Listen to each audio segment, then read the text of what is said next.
on our first conversation tonight.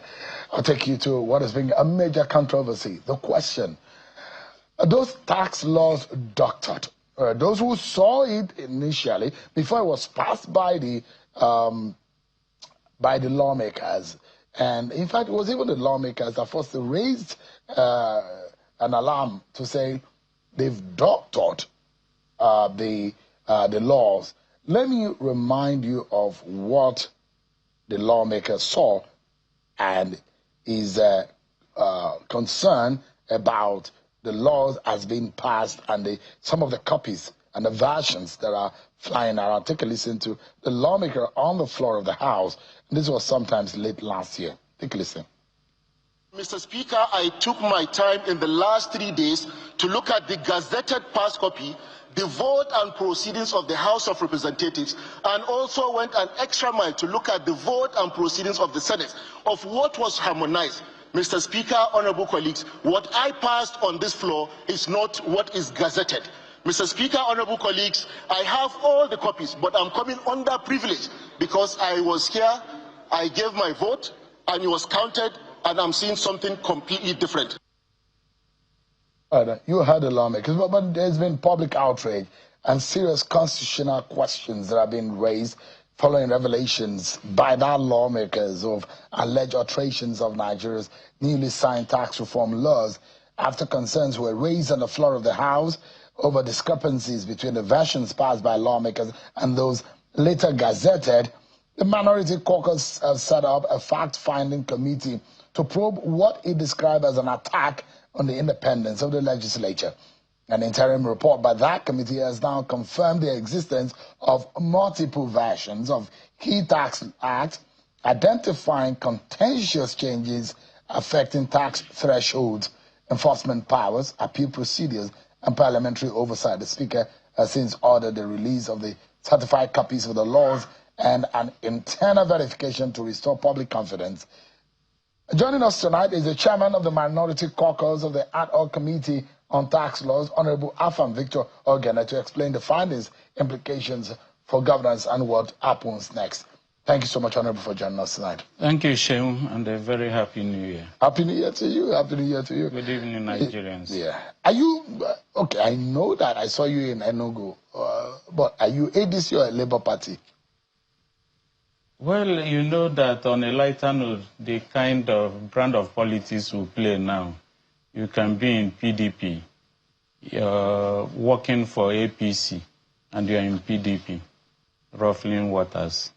But to answer your question directly, I'm transiting from the Labour Party. But you have not entered your destination yet. I've already taken my boarding pass to go into the African Democratic Congress, ADC.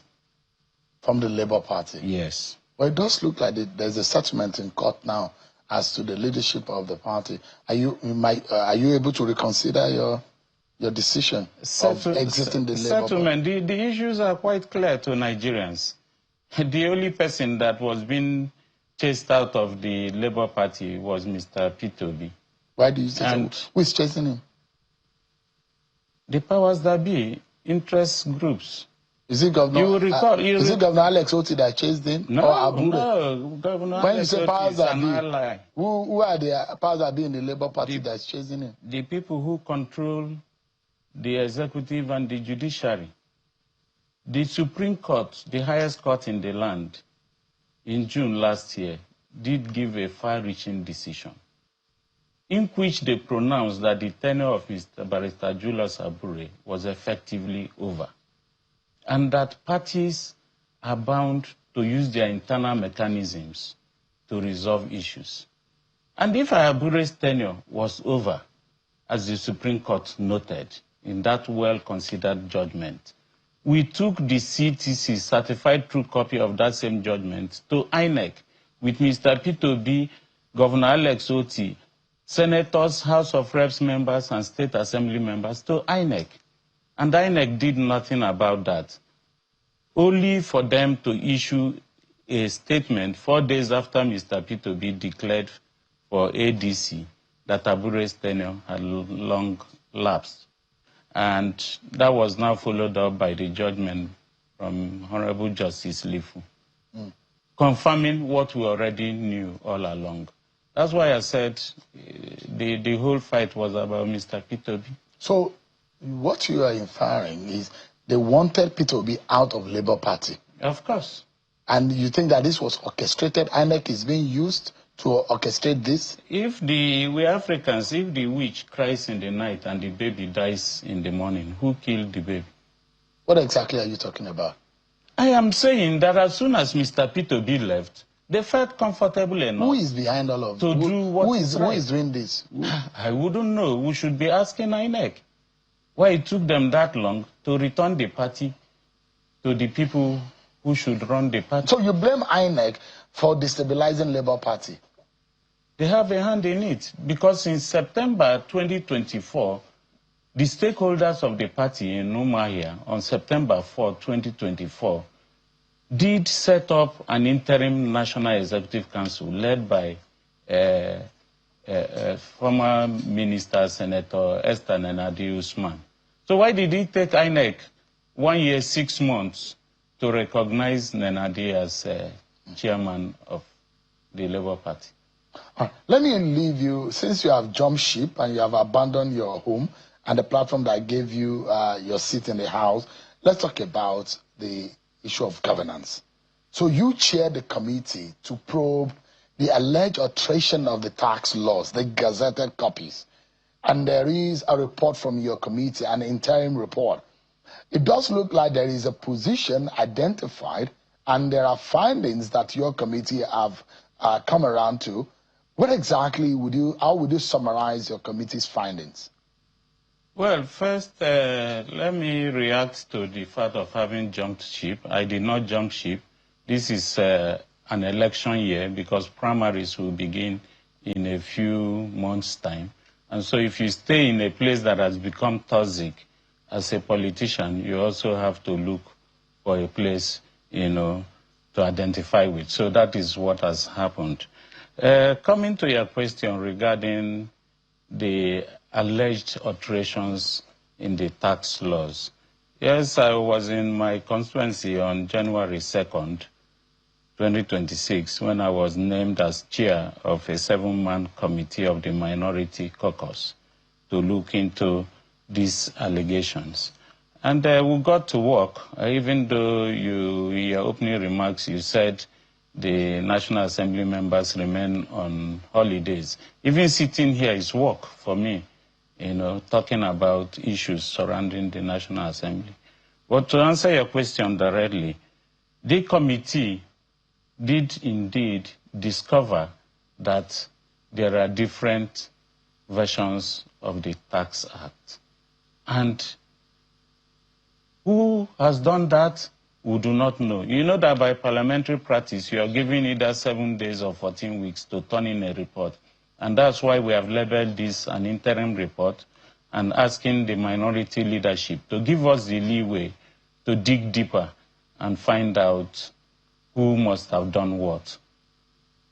But what you have found out is true to what your colleagues said on the floor, that there are discrepancies in the sense that to the extent that what we have or what we know, there are different versions.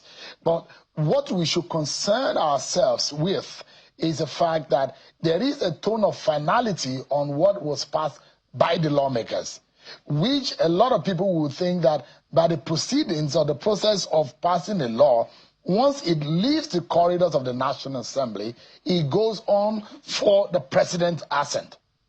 And a lot of Nigerians will think that between that journey from the National Assembly to the president's table for assent, nothing should be added, nothing should be subtracted. Am I right? You are correct, but it's not as easy as that. Okay. When the laws are passed, we run a bicameral legislature. The House of Rep passes it, the Senate does. If there are fundamental issues of to be looked at, then we'll have a conference committee that looks at it. And then a final clean copy is sent by the clerk of the National Assembly to Mr. President for his assent. If he doesn't have issues with it, he gives his assent. And then it becomes an executive function to gazette that act so that it becomes amongst our codified laws, and the copy is sent to the judiciary via the Supreme Court. The National Assembly has its copy, the National Library, and all of that. So in between those processes, anything could have happened. So your findings here, according to your committee, is that we now have 3 versions of the tax administration law, right? That's what you found out. Yes, but in the midst of these investigations, we also discovered that there were efforts to try to get back to what the National Assembly originally passed. And the challenge now would be to find out who even went to the extent of changing certain aspects. So let's get it categorically right now. Tonight, you are telling Nigerians that the gazetted law as is being circulated is being altered, is being doctored, or has been doctored. Shehu, it will interest you to note that before we even raised the alarm, some of our members did go to the Federal Ministry of Information and purchased a copy of the gazetted law, especially the Nigerian Tax Administration law. But by the time this issue was raised on the floor of the House, I think December 16 or thereabouts, we went back the next day to Federal Ministry of Information, and they weren't selling. So when you say the one in circulation, I doubt if there is anyone even in circulation, because if it's in circulation, it should be available to the ordinary Nigerian. And then they went ahead, even in their portal, the fiscal reform portal, that they had uploaded the gazetted copy. The one that was doctored, they had to pull it down. So some of these shenanigans easily point to one fact. Even Mr. President did agree in his statement on December 30 that there were issues with the tax laws. I'll just read you one paragraph. The Presidency pledges to work with the National Assembly to ensure the swift resolution of any issue identified. That clearly tells you that there are issues, even though he thinks that those issues are not enough to disrupt the commencement of the implementation of the tax laws on January 1, 2026. And it's interesting that where the major problem is there are 4 of those laws, isn't it? Yes. The problem fundamentally is the Tax Administration Act yes. of 2025. Yeah. Now, and it's interesting that you have identified about 4 or 5 areas, paragraphs that are being altered, added or subtracted in the law. Yeah. Am I right? But are these portions that you have identified as being subtracted or inserted or doctored, are they fundamentally consequential to the execution of the law, to the average person? They are, of course. Every little comma you see in a law has consequences. So if, for instance, you take away the power of the National Assembly to review what you're doing or for you to report back, and then you also give yourself the power of arrest, which wasn't in the original bill, later an act signed by Mr. President, then you're giving yourself powers that are ultra varies your, your original jurisdiction. Let me let Nigerians know. Tonight, in that report, you've reported preliminarily to say that first, Section 29(1) of the Tax Administration Act of 2025. You see, on the reporting thresholds, while the National Assembly certified version provided for a tax compliance reporting threshold of 50 million for individuals and 100 million for companies, the gazetted version lowered the reporting thresholds for individuals to 25 million from 50 million and 100 million from 250 million for companies. This is a clear case of the executive undermining legislative powers by illegally altering an already passed law to drag more taxpayers into the net. So the inference here is that Section 29 has been altered and those figures have been changed. It then means that the changes they've made to it will allow more people to be dragged into the tax net. Yes. And then the reporting threshold for corporate entities that was initially set for 250 million was now lowered to 100 million, which means that if you are a corporate organization and you undertake transactions up to 100 million naira, then it will be flagged.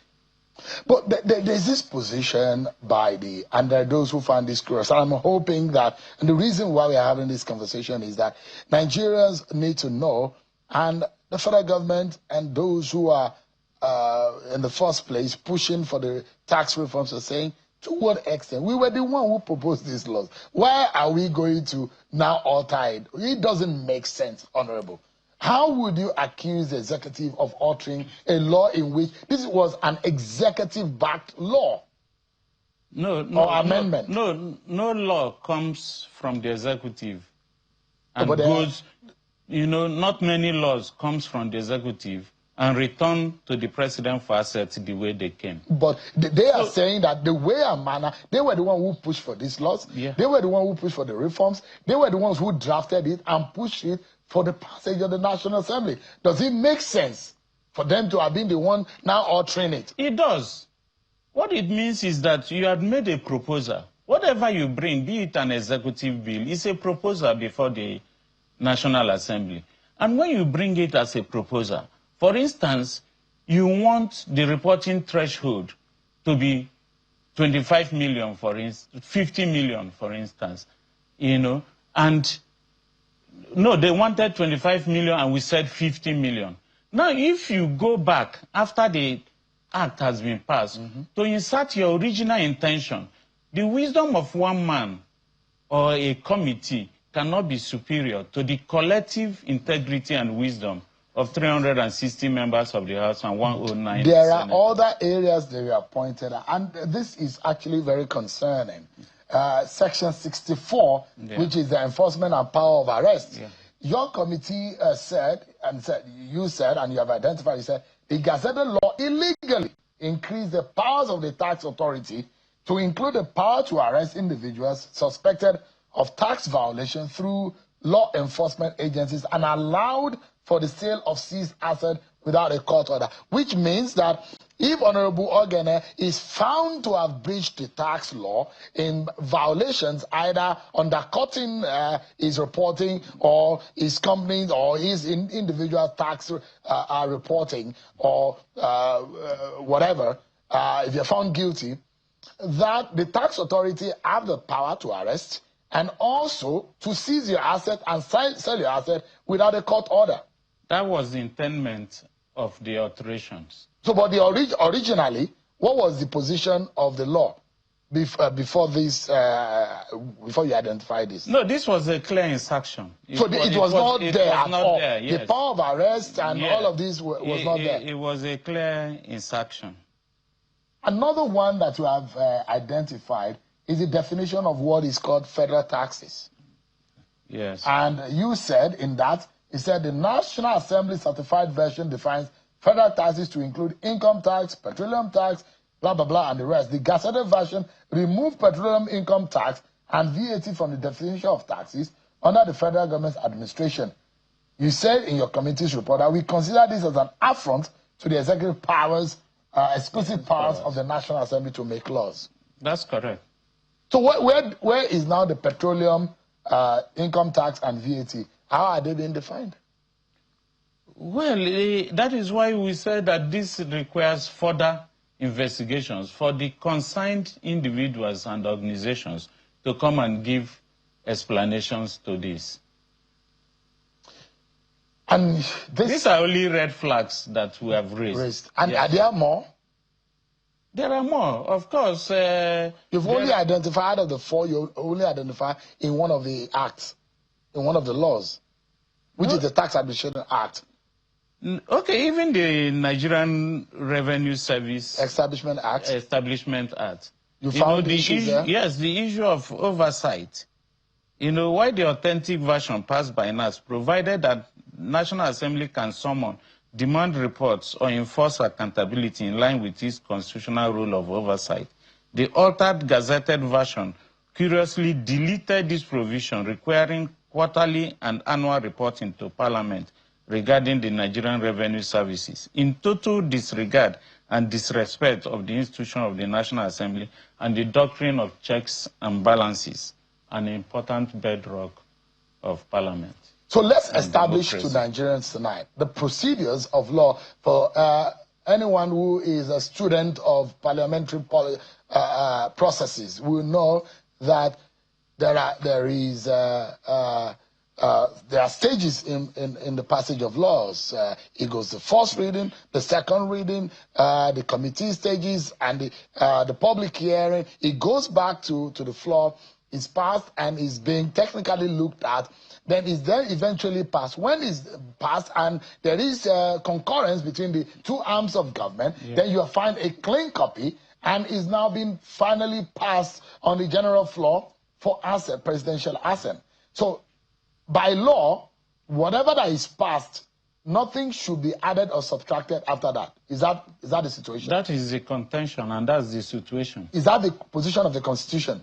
Yes, that's the position. So anything added or subtracted to it is unconstitutional.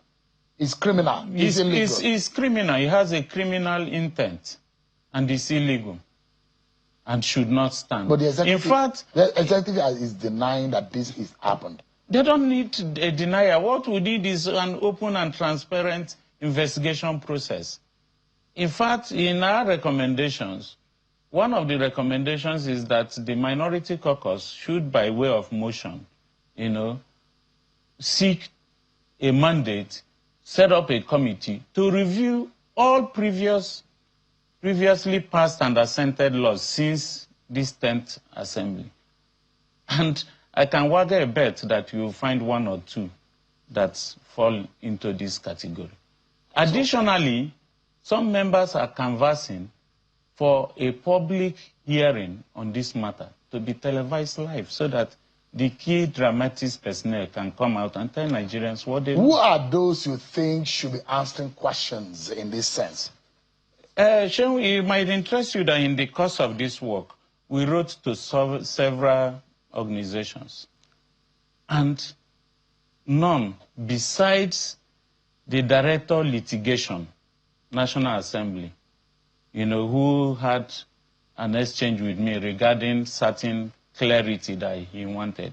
But we wrote to the Honorable Minister of Information, under whose watch the Nigerian printing press that should roll out the gazetted copies is, the Chief Librarian, the Chief Registrar, Supreme Court of Nigeria, the Presidential Liaison Officer to National Assembly, the Executive Chairman, Nigerian Revenue Services, Zak Adedeji, the Clerk, House of Reps, and the Clerk, National Assembly. And it will be shocking that none of them, as we speak, has been able to commit anything in writing. Up to now? Yes, after at least a week. Because there are those who will say, if you ask the clerk, the version that was given to him, because it was the office of the clerk that should transmit to the presidency the fine copy that had been drafted. And I asked, I was at a forum where Mr. Taiwo Yedele was present, and I asked him categorically, who doctored it? And he said he wasn't doctored. And he blamed that in the process of passing laws and gazetting laws, they're all still manual. Typing, and instead of digitally computing some of these things, and there are possibilities of all of these clerical errors. And in all of this, he made it clear that it doesn't make sense for anyone to think the executive can be altering a law that the executive itself originated. Well, Mr. Oyedele, with due respect, cannot pick and choose.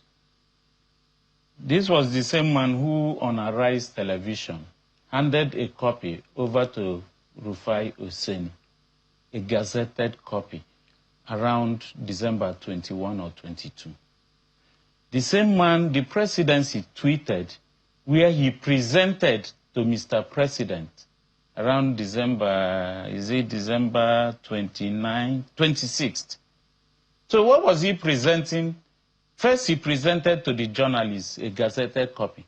And when the National Assembly ordered that, it should be re-gazetted, or the CTC of what will pass should be released to the public, Mr. Oseni cried out that he was at variance with what he was handed by the same Oyedele. I don't think he has taken up issues with Oseni on that. And then what did he present to Mr. President on December 26th? As put out on Twitter, X, by the President. Let me probably just quickly remind our viewers what Mr. Oyedele said on this, because it is novel to find these reforms. But however, all of these controversies are marring some of what could become a positive out of it. This is what Mr. Oyedele said when I asked him this question at this forum.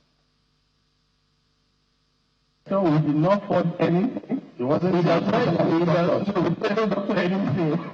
It doesn't even make sense.